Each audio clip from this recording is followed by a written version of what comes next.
Glory to God. Glory to God. Glory to God. Amen. I'm so excited to share the Word of God today. I enjoy the book of Zechariah. To tell you the truth, this is my first time to dig, about the book of Zechariah. Here at LCC, we studied, hard, difficult book in the Bible, like Daniel, like Revelation, because we want to know prophecies, and we want also to know future events, and of course, the current events. So, Zechariah is a minor prophet, and yet the Lord revealed to him lots of prophecy about the coming Messiah. So today I will talk about the prophecy of the Messiah's coming. So this is the 13th message, I think, and we are so blessed to learn from the prophet Zechariah about visions. 8 visions was revealed to him by the Lord in just one night. I received a vision from the Lord many times, but not in one night. Gradually, through the years. But he was so blessed. God revealed to him so much because God cares for his people. He loves his people. He wants to warn them, and he wants to encourage them because they were so discouraged during that time in captivity. I don't know about you. There are times in my life that I get so discouraged and depressed because I said, Lord, more than half of my adulthood, I spent here in the Middle East. I came here like a boy, 19 years old. Now I'm 52, 32 years, going 33 next year. Sometimes I get bored. Sometimes I get discouraged. Sometimes I get depressed. I want to go home. But God has still kept me here. So I can relate to those people. I don't know about you. 70 years. I'm not even halfway. Hallelujah. Sometimes we need encouragement. And this book is full of encouragement, isn't it, brethren? Hallelujah. So let us pray the prophecy of the Messiah's coming. Heavenly Father God, thank you for your love. Thank you for your grace to your people, to each and every one of us, individually and also corporately as a church. Lord Jesus, thank you that you gave your life to the church. You are the groom. We are your bride. And you gave your life to your bride. You wash us with your blood.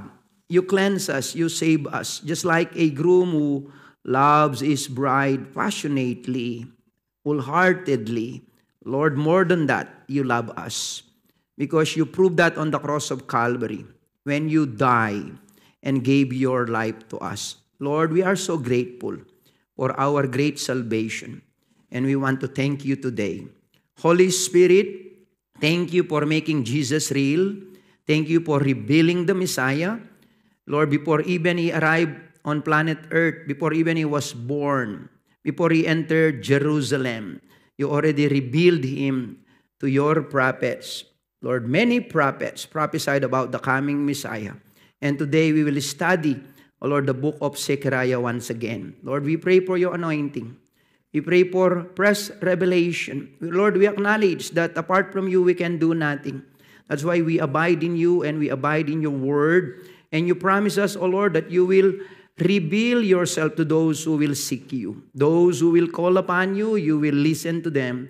Those who will pray, you will answer them. Those who will seek you with all their hearts, they will find you. For you know the plans you have for us. Plans not to harm us, but to prosper us and to give us hope and a future. Just like the people in the book of Zechariah, during their time, you have given them hope and restoration. So Lord, bring, Lord, this message, hope today. For this is the season of hope. Lord, this season where we are celebrating the birth of the Messiah, the first Advent. We called it Christmas. Lord, actually every day is Christmas for a believer.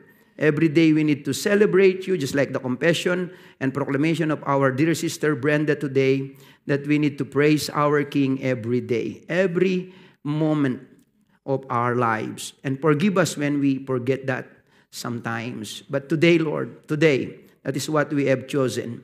We choose to praise you, honor you. Hosanna to the highest. Blessed be the name of the Lord. Blessed be the King of kings who come in the name of the Lord. Lord, we pray for anointing. Anoint your word, anoint your people, anoint me, that I may teach and preach your word with conviction, with anointing and the power of the Holy Spirit. And yet, Lord, give us revelation, give us clarity, and let me teach your word with practicality and simplicity so that we will benefit and we will be blessed and encouraged by the teaching and preaching of your word. In Jesus' name, amen and amen. I love the book of Zechariah. The book of Zechariah is a book of prophecy, number one. It's very obvious that the prophet received a revelation from the Lord. The word of the Lord came to Zechariah. That's the introduction.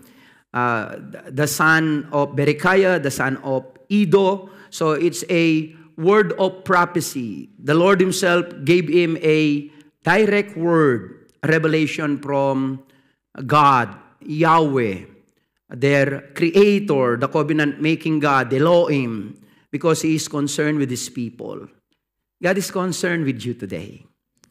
He is concerned with your needs. He is concerned with my needs. Sometimes we forget that. That's why we get discouraged. But I'm telling you today, God is in your side.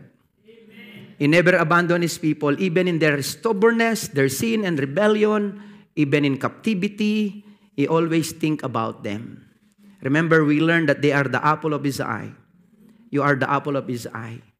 Whatever is your trial, circumstances, whatever you are facing today, God is concerned with you. That's why I love the book of Zechariah. It's a book of prophecy. It's a book of history. It already happened. Some of the prophecy in the book. Many happened, actually. This already happened. The first coming of the Messiah. I will explain this to you today. It's also a book of Christology. See, Prophet Zechariah is a minor prophet, and yet he received volume of revelation about Christ. That's why it's a book of Christology. You know, it's also a practical book.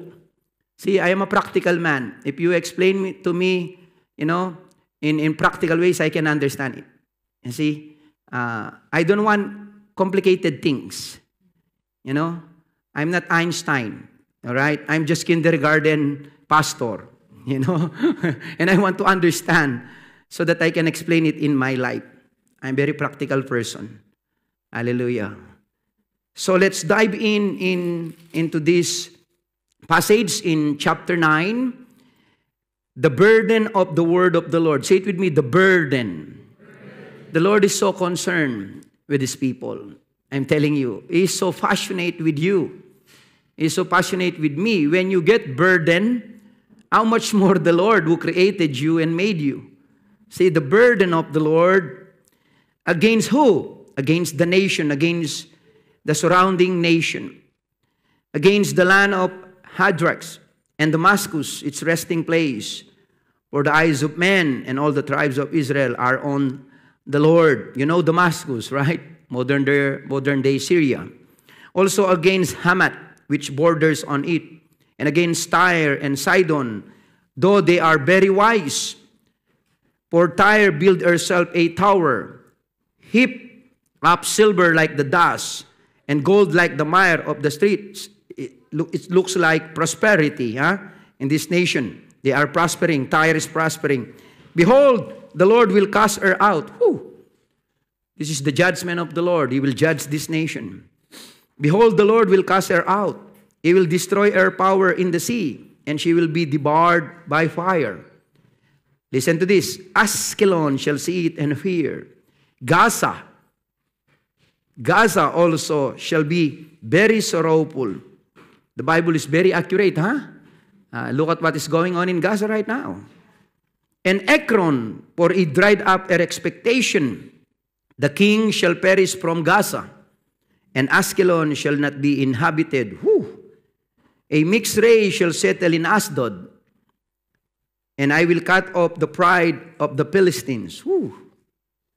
I will take away the blood from his mouth and the abomination from between his teeth. Listen to this. This is the blessed hope. But he who remains, even he shall be for our God, and he shall be like a leader in Judah, and Ekron like a Jebusite.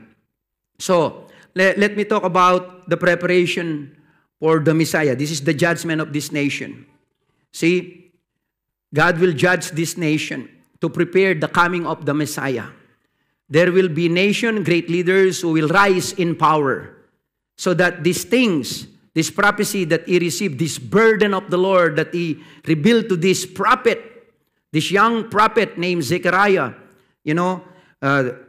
this burden will come to pass through a strong nation, a mighty conqueror named Alexander the Great.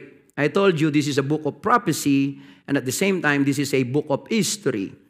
So Alexander changed the world.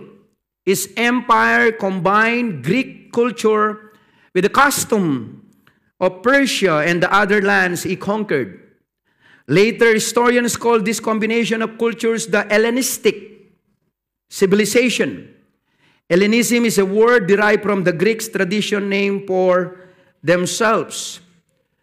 In 356 through 323 BC, Alexander the Great rise in power. Greek became the language in the most of the New Testament was written because he wants, to spread the Greek language and the Greek culture in order for the conquered nation can communicate to them, the Greeks, in order for them to rule and reign. You need to have a common language. Just like today, the English language, that's why America is still the most superpower, and also Great Britain. See, if America don't rebel against the Lord, they will just keep, their heritage as a Christian nation. They will continue to prosper and rule the world. But we all know, if a nation, disobey God, there will be a discipline, right? There will be a withholding of God's blessing. And then there will be enemies who will rise, who will oppose them as the disciplining hand of God. God allows that to discipline a nation, just like what happened to this nation. He judged them. So this common language, the Greek language, allowed the gospel to spread faster and farther than it could have otherwise.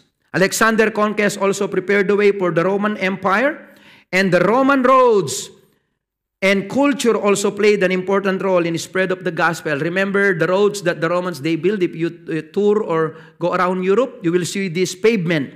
You will see this road that the Romans built.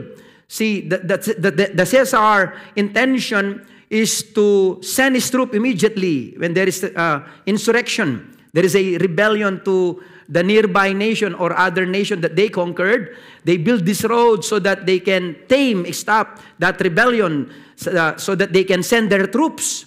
That is their purpose. But in God's sovereignty and wisdom, the apostle used those roads, like the apostle Paul, Silas, and Barnabas, Timothy, and their team, to go to the Roman world during that time and spread the gospel, witness under the anointing and power of the Holy Spirit. See, prophecy and history actually work together.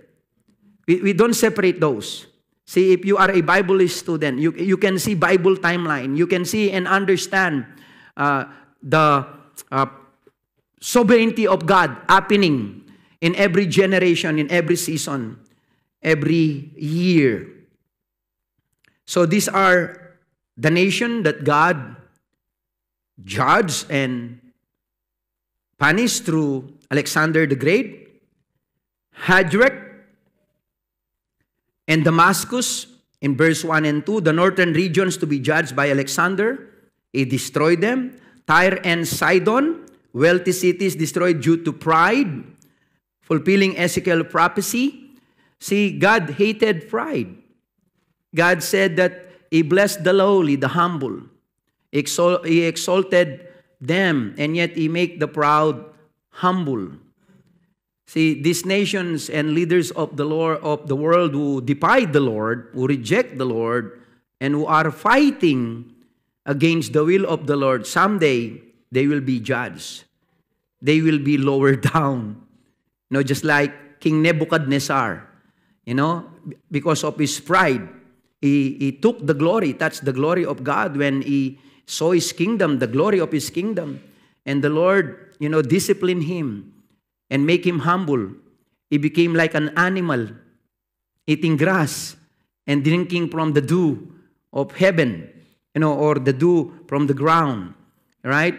And his nail grew, beard grew, and he crawled on the ground until he looked upon the Lord again and humbled himself and acknowledged his pride. Thank God for His grace. He restored King Nebuchadnezzar. That's the good thing about the Lord. When we realize our foolishness, our pride, and we humble ourselves before the Lord is always ready to show mercy, kindness, grace, and forgiveness, and restoration. Hallelujah. Tyre and Sidon were destroyed because of pride. And God used the Greeks, Alexander the Great, to destroy this prominent city and this nation. Philistine cities, Askelon, Gaza, Ekron, Asdod. History repeats itself. These cities are destroyed, and now we are seeing before our eyes in our modern day, they are destroyed again. Again, because of pride and arrogance. Judged for their arrogance with a remnant promised salvation. Thank God, there is always hope. There are remnants, the Gentiles. We are Gentiles by birth. Thank God we were saved. Hallelujah. And those Gentiles during that time who believed in the Lord. A remnant of Philistines was promised salvation in verse 7, foreshadowing the inclusion of the Gentiles into God's people. Look at Jerusalem now. It's a mix of different nations, different religions in that little tiny city. See, can you see the prophecy happening? Can you see the hand of God moving?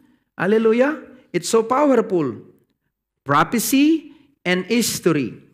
So God miraculously protected Jerusalem. I love this. Jewish historian Josephus records that God warned the high priest Jaddua in a dream to meet Alexander in a priestly attire. See, according to Bible scholars, when Alexander saw this priest and all the priests wearing their priestly garment, and white garment, he recognized, Alexander the Great recognized, from a dream that he had before his campaign and believed that God was guiding his conquest. See, in practicality, the nation of the world, the leaders of the world, they know that Jerusalem is a rebellious nation. Because they don't follow kingly rulers. They only follow the rules of God, the law of God. And yet, because of this prophecy that God prophesied to Zechariah that He will protect Jerusalem, think about this mighty conqueror, Alexander the Great, have a dream. And we all know that dreams comes from God. Have a dream. And he saw in his dream this priest, wearing his priestly attire. And the priests, in Jerusalem with their white clothes. And he was impressed by this. And he asked the priest, I shared this dream. And these priests are welcoming. They welcome Alexander the Great. So he favored them. Instead of destroying Jerusalem, He protected it. Hallelujah. See, God can protect us. He protected this church. He protected LZMI here in the Middle East and all over the globe for the last 18 years, going 19 now. He protected us here by His grace. He protected me. He protected you in the highways and byways of Kuwait. We even crossed border going to the big land. It's not easy to drive in the Middle East. We all know that. But God's protection is within us. Psalms 121 is my favorite passage in the Psalms, except, of course, Psalms 23 is the most favorite. But Psalms 21, I pray that over and over again every day, not only one time in a day. You know, how many times that I drive my car, every time that I sit on my car, I confess Psalms 121. What is Psalms 121? King David said, I look upon the hills. I personalized that. I even get out of my window and I said, Lord, if King David look upon the hills, I look upon you. I look upon the heavens. Where does my help comes from? My help comes from the Lord, the maker of the heavens and the earth. He neither sleep nor slumber. The one who watches over me neither sleep nor slumber. The Lord watches over me. He's watching over my coming in and going out. So He will not let my foot to be moved. Means He will not allow me to have an accident. The sun shall not strike me by day, nor the moon by night. The Lord will keep me from all harm. He will watch my coming in and going out, both now and forever. Hallelujah. See, that is God's promise to all of us. Not only to King David, not only to me. But you need to believe that. You need to confess that. You need to proclaim that. Every day. Hallelujah. And I have seen the power of that proclamation and compassion, the protection of God. How many accidents supposed to be that I will be involved? And sometimes, miraculously, the Lord will just remove me from that accident.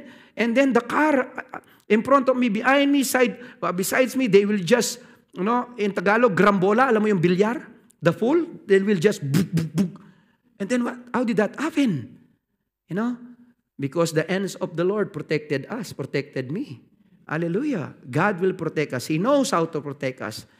That is one of His character, just like a mother hen protecting, you know, His chick under His wing. Psalms 91. That is how He protected His beloved. That is how He protected us. As a result, Alexander treated the Jewish people favorably and even granted them privileges. This miraculous protection fulfilled God's promise to defend His people from Alexander and foreshadow His protection over Israel in future times. The conquest of Alexander the Great was proclaimed also and prophesied by the prophet Daniel. Daniel chapter 2, verse 39. After you, another kingdom will rise, inferior to yours. Next, a third kingdom, one of bronze, will rule over the whole earth. See, Alexander's empire is part of the interpretation of King Nebuchadnezzar's dreams of a statue. Remember the statue? The third kingdom represented by bronze, symbolizing the Greco-Macedonian Empire. Remember that? Please show that statue. Remember we studied that in the book of Daniel? Sister Grace explained that. Clarify that, you know. So, this is the time where that prophecy happened. From the book of Zechariah, from the book of Daniel, from the book of Ezekiel. Daniel chapter 7 verse 6, in Daniel's vision of the four beasts, the third beast, a leopard with four wings and four heads, represents Alexander's swift conquest and the eventual division of his empire. After that, says Daniel, I looked and there before me was another beast, one that looked like a leopard. On its back, it had four wings like those of a bird. See, this leopard had wings. This beast had four heads, and it was given authority to rule. Show that picture, please. Daniel 7 verse 6, the leopard with four wings represent Alexander's swift conquest and the division of his empire. After Alexander the Great died, we all know that his kingdom was divided by four of his main generals. This is history. See, prophecy is connected to history. History is connected to prophecy. Why? Because this is his history. Not Alexander the Great history, not my history, not your history. His history. Thank God that He include us into His history. Hallelujah. This is so powerful. If you will just understand Bible timeline. Daniel 8, 5 and 8. The vision of the ram and the goat directly symbolizes Alexander the goat, defeating the Medo-Persian Empire. The ram, Alexander's power and speed are noted, as well as the fragmentation of his empire after his death. Show that goat. See that? The head of the goat is Alexander, symbolizing Alexander. And then when he died, those four horns, symbolizing his general that divided his kingdom. And one of those rule and reign out of Seleucus. This is Antiochus IV. Epiphanes came out of one of them. He ruled the Seleucid Empire from 1758 BC until his death in 164 BC. You can read that in Wikipedia. Second point, now we will talk about the first coming of the Messiah. Zechariah chapter 9, verse 9. Listen to this. Rejoice greatly, O daughter of Zion. Shout, O daughter of Jerusalem. Behold your king is coming to you. He is just and having salvation, lowly and riding on a donkey, a colt, the foal of a donkey. Wow. Jesus came as a lowly king. He is just, means he is righteous. See, this Messiah who is prophesied by the prophet Zechariah, he is a righteous king. He is like the king of Salem. Remember Melchizedek? When he encountered Abraham in Genesis chapter 14.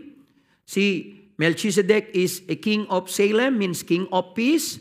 So Jesus came and entered Jerusalem as a righteous king, just like Melchizedek, king of righteousness and king of peace goes together. So he came in Jerusalem. Remember Palm Sunday? We celebrate Palm Sunday.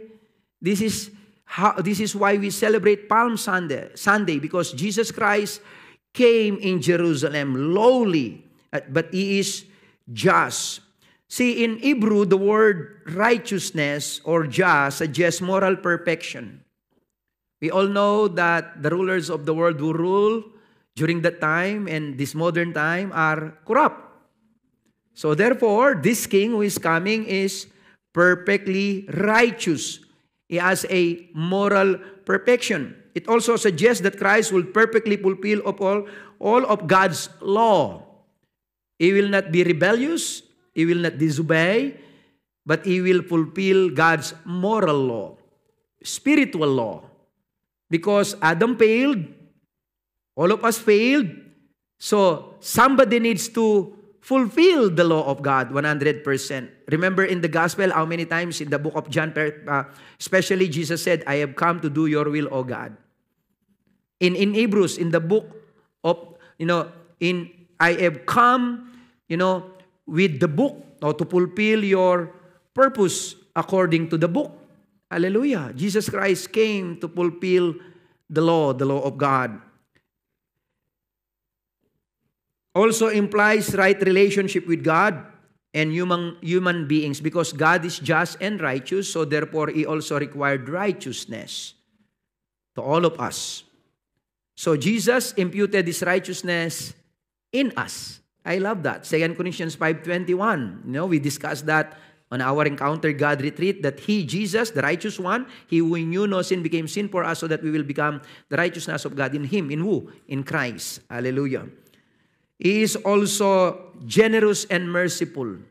Our God is generous and merciful. Generous in forgiveness and merciful in pardon. Hallelujah. How many times did you sin against the Lord? I cannot count. 1,000 or million times I sin against the Lord. Every time that I humble myself, confess my sin, He always forgive me. Hallelujah. Because He is generous and merciful in forgiveness. Hallelujah.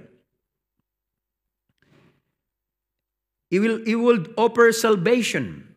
Rejoice greatly, O daughter of Zion. Shout, O daughter of Jerusalem. Behold, your king is coming to you. He is just and having salvation. John 3:16, for God so loved the world that He gave His only begotten Son, and whoever believes in Him should not perish but have everlasting life. Verse 17, those who don't believe in Him, they are already condemned. But those who believe in Him, they will receive salvation. See, to Zacchaeus, He said, the Son of Man came to seek and save the lost. The Samaritan woman said, oh, woman, if you only know that the one who asked you with water is the living water. And if you will drink with this living water, you will not thirst again. Are you the Messiah? Says the woman of the well. To Saul of Tarsus, the terrorist, he is the resurrected Savior who is so gracious and merciful, and choose this Saul of Tarsus, change his life, encounter him, and make him a great apostle. Hallelujah.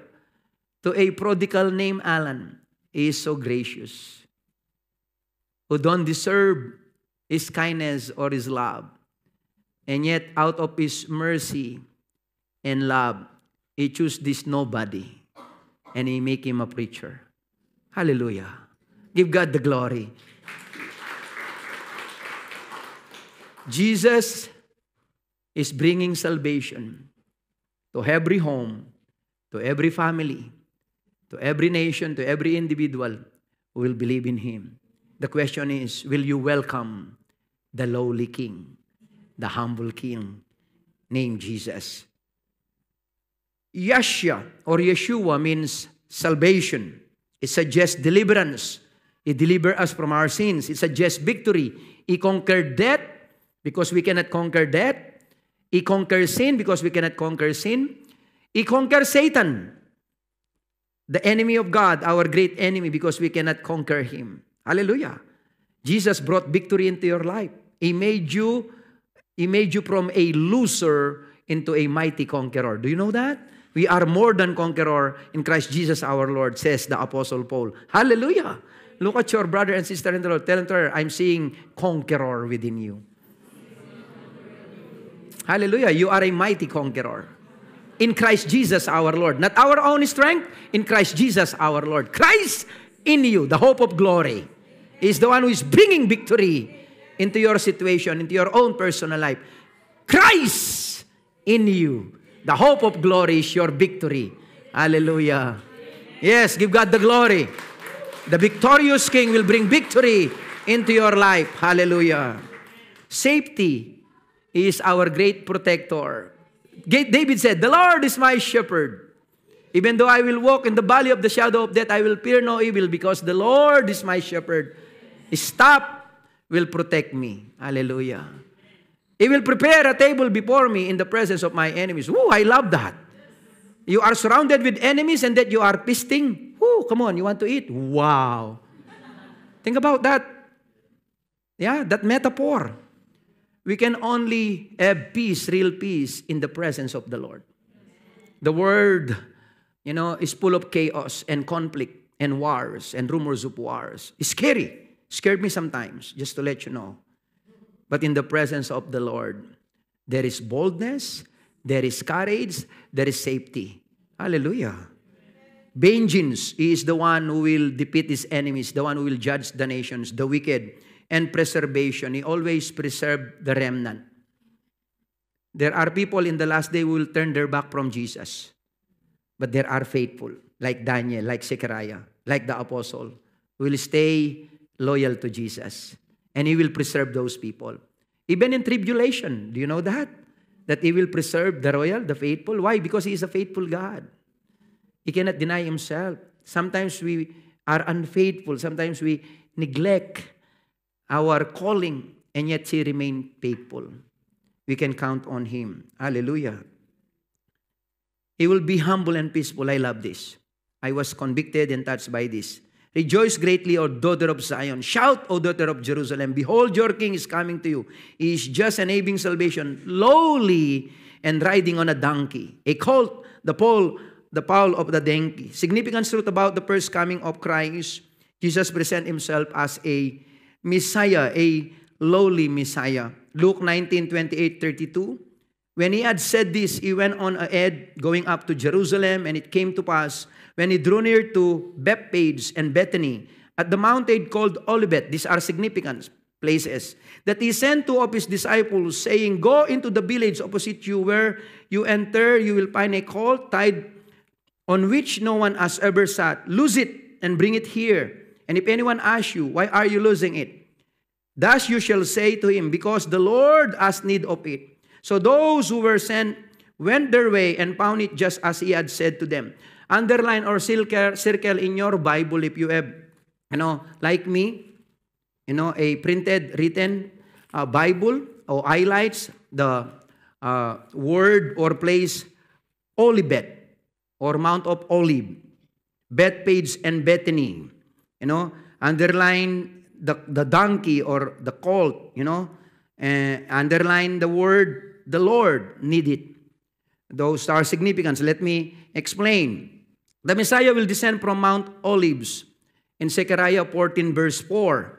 And in that day, his feet will stand on the Mount of Olives, which faces Jerusalem on the east, and the Mount of Olives shall be split in from east to west, making a very large valley. Half of the mountain shall move toward the north, and half of it toward the south. Even in the book of Ezekiel, the prophet Ezekiel received a revelation from the Lord that the Messiah will descend from Mount Olivet. That's why that is Jesus' favorite place of hangout. If some of you, IKEA is your favorite, my wife and sister, Ma'am Lori, they love IKEA because they said if Jesus is alive in this modern day, he will love to go to IKEA because he's a carpenter. I don't know where did they learn that theology. So they have their own theology about IKEA. Because they said Joseph is a carpenter, Jesus is a carpenter. So probably he will loves to drink tea in IKEA and then look for the tables if they are properly aligned. I love my wife. She have this own theology sometimes that it doesn't come to my mind. I love you, Gracie. I hope she's not watching. She is busy for the encounter. Hallelujah. So, Jesus descended from Mount Olive. He also promised his disciples, remember, in Acts chapter 1, he ascended from Mount Olive, go to heaven, went to heaven in his glorification, and he promised them, the way that I ascended to heaven, I am coming down from heaven in his second coming in this mountain. The same way. Hallelujah. So prophecy fulfilled again. Think about the details of this prophecy. That's why I believe the Bible because of these prophecies that was fulfilled by Jesus himself. Only one prophecy that is not been fulfilled that Jesus will miss. He will not be the Messiah. He will be called the false Messiah or false prophet, just like the many false Messiah who are proclaimed, self-proclaimed Messiah. See, this is the sign that Jesus is the true Messiah because of this detailed prophecy that was fulfilled in his life. The Messiah will descend from Mount Olives. Christ riding in a donkey, another prophecy fulfilled. Then they brought him, Jesus, and they threw their clothes on the colt, and they set Jesus on him. See, I love this symbol. It symbolizes humility. Jesus came as a lowly king, humble and meek. The Prince of Preacher, Spurgeon, Charles Spurgeon said, when he preached this triumphal entry, he ended up with this word. He said, "Brethren, be lowly. Brethren, be lowly." See, pride caused Satan his position in heaven as, the beautiful angels worship leader in glory in heaven. Adam's pride and rebellion, independence against God, living his own will, choosing to disobey God by eating the fruit of good and evil, lost his paradise. He was kicked out in his paradise. Samson, the mightiest, strongest man who ever lived in the scripture, in the Bible, lost his strength. Again, because of pride and disobedience against the will and the word of God. King Saul lost his crown. Again, because of pride, disobedience. Beware. We are all guilty sometimes of pride. We need to check ourselves.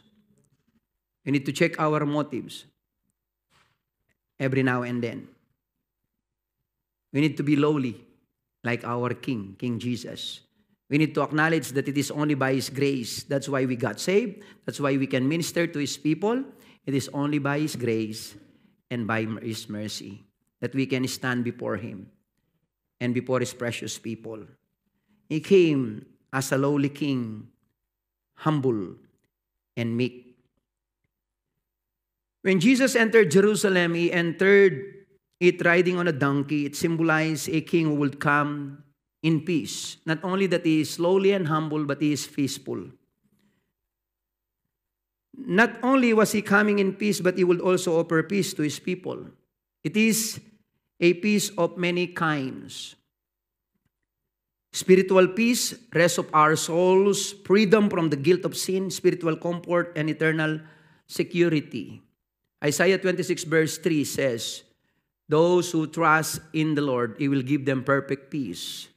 Jesus said in John 14 and the last part of John 13, in this world you will have many troubles, but take heart. Jesus Christ said, I have overcome the world. And Jesus then, He said, come to me and I will give you peace. Matthew 11:28, if you will put together of those verses, Jesus Christ is the only one who can give us peace because He is the Prince of Peace. Matthew 11:28 says, come to me all you are weary and heavy laden, and I will give you peace, rest to your soul. Take my yoke upon you. Basically, yoke with Jesus. Because we cannot carry the burden of this world.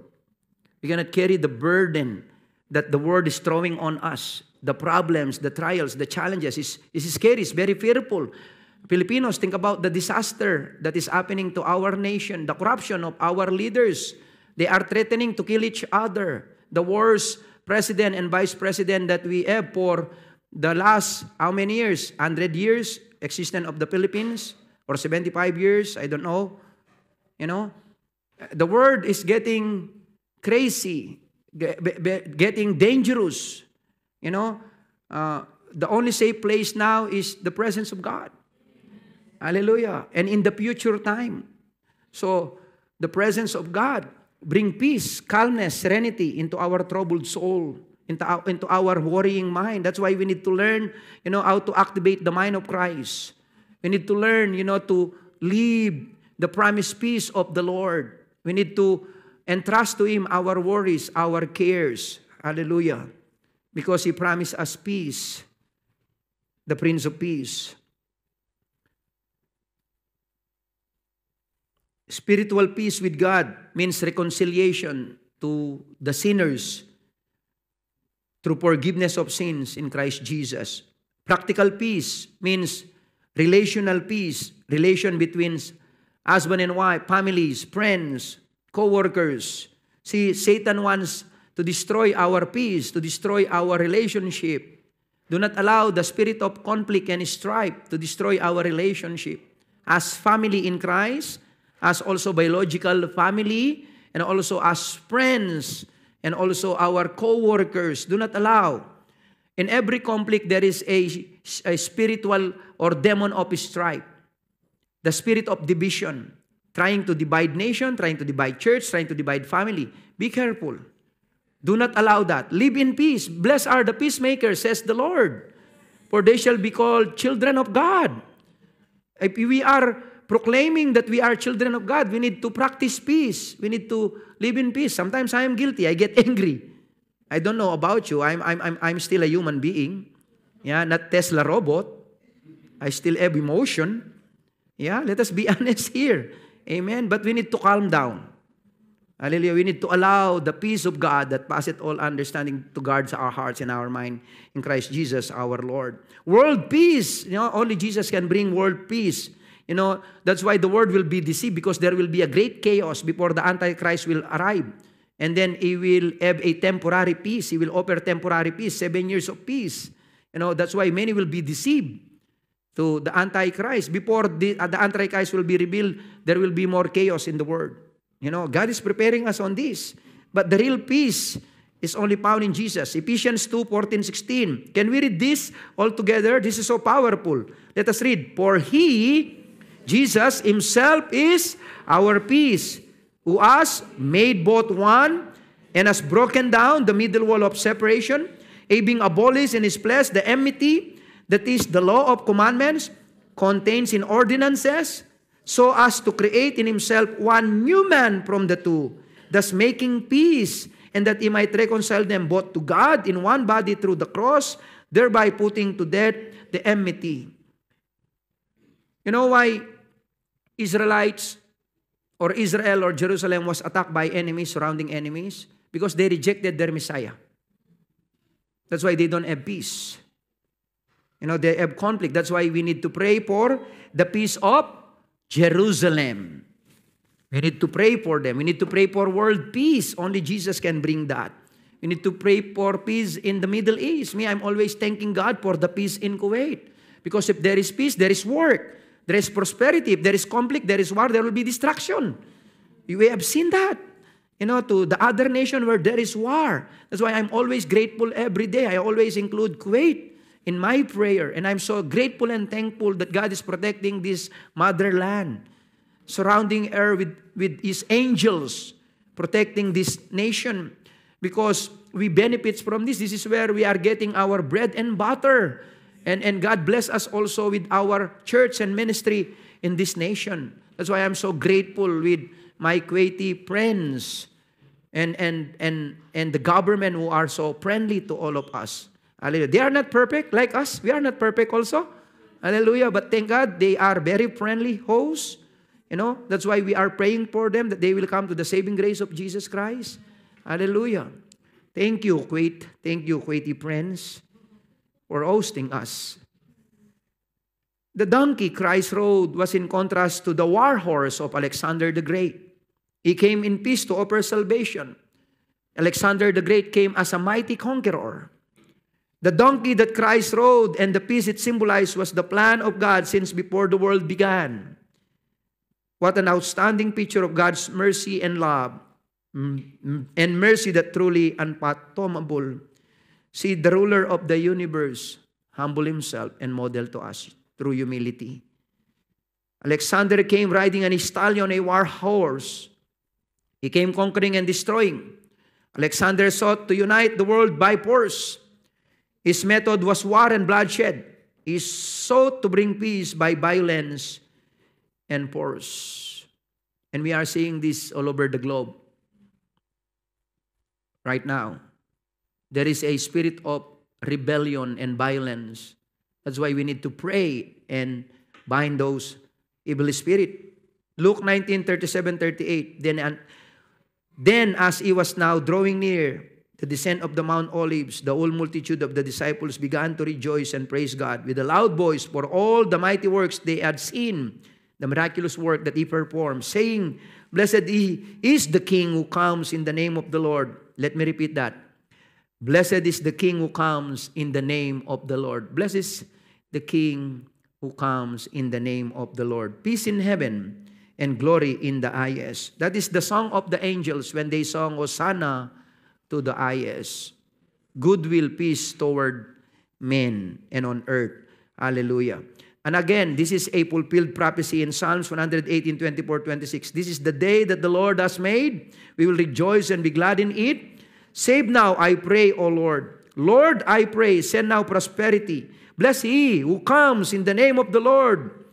We have blessed you from the house of the Lord. Hallelujah. See, they welcome their lowly king with the shout of praise, with Hosanna to the highest when he enter. That's why we need to praise the Lord Jesus Christ every day. See, every time that we gather together, we praise Him first because we want to welcome Him with praise because He promised that He will dwell in the praises of His people. See, when your praise comes up, His presence comes down. I love that. He dwell in the praises of His people. Means He reside, He tabernacle, He remain. Oh, I love that. Hallelujah. Experiencing the tangible presence of the Lord. Oh, let us praise Him and glorify Him today. Hallelujah. May I call on our worship team? We will sing that song again, Hosanna. And this is our application. I want to read Philippians chapter 2, beginning from verse 6. Jesus, who being in the form of God, did not consider it robbery to be equal with God, but made Himself of no reputation, taking the form of a bondservant, and coming in the likeness of men, and being found in appearance as a man, He humbled Himself and became obedient to the point of death, even the death of the cross. Therefore, God also has highly exalted Him, and given Him the name which is above every name, that at the name of Jesus every knee should bow, of those in heaven, and those on the earth, and those under the earth, and that every tongue should confess that Jesus Christ is Lord, to the glory of God the Father. Let us stand and let us praise and glorify the Lord. Hallelujah. Father God, thank you for your word. Thank you for sending the Messiah. Thank you, Lord Jesus, that you fulfilled all the prophecies that was prophesied to you. Indeed, you are the true Messiah. Lord, thank you for modeling to us through humility, through humbleness. Lord, when you came, Lord, and was born in that manger, Lord, a lonely place. When you enter Jerusalem and introduce yourself as the Messiah, the Savior of the world, you came, Lord, as a lowly king, meek and humble.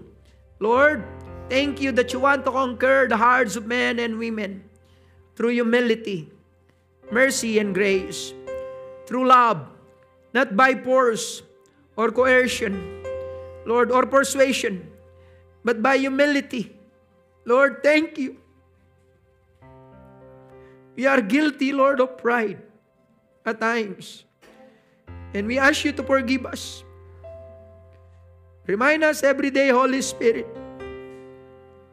to be humbled before our King, King Jesus, to only exalt Him, not our own selves, not any human being, not any leader, not any political leader, religious leader, but only Jesus, the King of Kings and the Lord of Lords. Lord, we bow down before you today in faith and in humility, and we ask you to come, oh lowly King Jesus, humble and meek, and mold our hearts to be like yours, to be humble, to be meek, Lord, to practice lowliness of heart, to live in peace and in harmony with our friends, family, brothers and sisters, even co-workers. Lord, forgive us when we think about vengeance, when we retaliate, when we get angry in outbursts and hatred and cursing. Lord, forgive your people. Lord, today we choose to be a man or a woman of peace. We want to be a peacemaker in this troubled world. People need peace. We need peace. We need healing to every broken relationship. Lord, we need you, the Prince of Peace.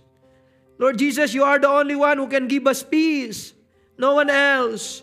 So rule and reign in our hearts today and every day, so that we can practice peace in every situation. Lord, especially our families. Heal every broken relationship within the family. Husband and wife, broken relationship. Father and mother, daughter and mother, father and sons relationship. Friends and friends relationship. Lord, forgive us, forgive your people if we harbor unforgiveness or hatred to our fellow men. Search our hearts today, just like the prayer of our dear sister this morning.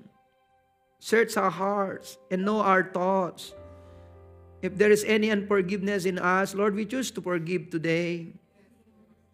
We want to live in peace so that we can experience your joy in the name of Jesus. Lord, we enthrone you in our hearts. Show us any idol or idols in our hearts today. We welcome the King of Glory. We open the door of our hearts to you today. King of Glory, King Jesus. We offer our lives to you, Lord, and we enthrone you in our hearts. We are coming back to the heart of worship. And it's all about you, not the stuff in this world, but it's all about Jesus.